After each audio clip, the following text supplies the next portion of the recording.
श्री दुर्गा सप्तशती का पाठ करें और सुख से जीवन बिताएं, मन की इच्छा पूर्ण करें।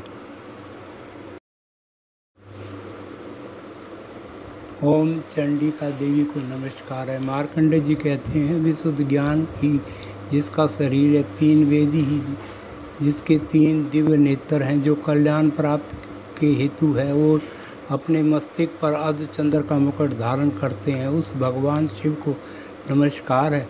मंत्रों का जो अभी अर्थात मंत्रों की सिद्धि में विघ्न उत्पन्न करने वाले शप रूपी क्लिकन का जो निवारण करने वाला है, उस सब क्षति स्रोत को संपूर्ण रूप से जानना चाहिए और जानकर उसकी उपासना करनी चाहिए।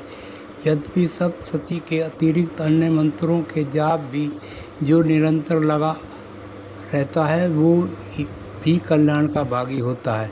उसके भी उच्चाटन और कर्म सिद्ध होते हैं और उसे भी समस्त दुर्लभ वस्तुओं की प्राप्ति हो जाती है। यद्यपि जो अन्य मंत्रों का जाप ना करके केवल इस सप्तशती नामक स्रोत से ही देवी की स्तुति करता है, उसे स्तुति मात्र से ही सच्चिदानंद रूप सिद्ध हो जाती है। उन्हें अपने कार्य की सिद्धि के लिए मंत्र, औषधि और अन्य किसी साधन के उपयोग की आवश्यकता नहीं रहती। बिना जप के ही उसके उच्चाटन आदि समस्त अभिकर्म सिद्ध हो जाते हैं। इतना ही नहीं, उसकी संपूर्ण में भी सिद्ध होती हैं। लोगों के मन में ये शंका थी कि जब केवल सप्तशती की उपासना से अर्थात छोड़कर अन्य मंत्रों की उपासना भी समान रूप से सब कार्य सिद्ध होते हैं, तब इनमें श्रेष्ठ कौन सा साधन है। लोगों की शंका को सामने रखकर भगवान शंकर ने अपने पास आए हुए जिज्ञासुओं को समझाया कि सप्तशती नामक संपूर्ण स्रोत ही सर्वश्रेष्ठ एवं कल्याण में है।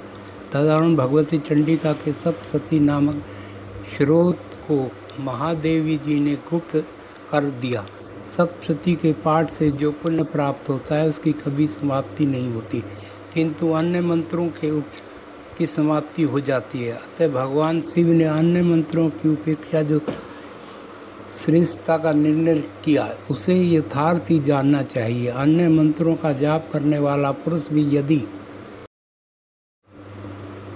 सप्तशती के स्रोत और जाप अनुष्ठान कर ले, तो वो भी पूर्ण रूप से ही कल्याण का भागी होता है, उसमें तनिक भी संदेह नहीं है। जो साधक कृष्ण पक्ष की युवराष्टमी को एकचित होकर भगवती की सेवा में अपना सर्वोच्च देता है, फिर उसे प्रसाद रूप से ग्रहण करता है, उसी पर भगवती प्रसन्न होती है, अन्यथा उसकी प्रसन्नता नहीं प्राप्त होती। इस प्रकार सिद्धि के प्रति कील के द्वारा महादेव जी ने इस स्रोत को किलित कर रखा है, जो रीति से निष्कीलन करके इसे सप्तशती स्रोत का प्रतिदिन स्पष्ट उच्चारण पूर्वक पाठ करता है, वह मनुष्य सिद्ध हो जाता है, वही देवी का पार्षद होता है और वही गंधर्व भी होता है। सर्वत्र रहने पर भी संसार में उसे कहीं भी भय नहीं होता, वह अब मृत्यु के वश में नहीं पड़ता और देह त्यागने के मोक्ष प्राप्त कर लेता। अतः कीलन को चौन कर उसका परिहार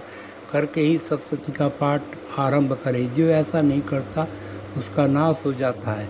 इसलिए कीलन ज्ञान प्राप्त करने पर ही स्रोत निर्दोष होता है और विद्वान पुरुष इस निर्दोष ही पाठ आरंभ करते हैं। आपकी सेवा में अर्पण कर दिया, इस पर मेरा कोई स्वातंत्र नहीं रहा। फिर भगवती का ध्यान करते हुए ये भावना करे मानो जगदम्बा कह रही है, बेटा संसार यात्रा के तू मेरा ये प्रसाद धन ग्रहण कर। इस प्रकार देवी की आज्ञा करके उसे धन को प्रसाद बुद्धि ग्रहण कर ले और मार्ग से उसका सद्व्यय करते हुए सदा देवी के ही अधीन होकर रहे। यह दान प्रतिग्रहण कारण कहलाता है। इसे सागर देवी की कृपा प्राप्त होती है। यहाँ कीली को निष्कीलिंग ज्ञान की बताने के लिए ही विनाश होना कहा है। वास्तव में किसी प्रकार भी देवी का पाठ कर उससे लाभ ही होता है। यह बात वचन से सिद्ध है।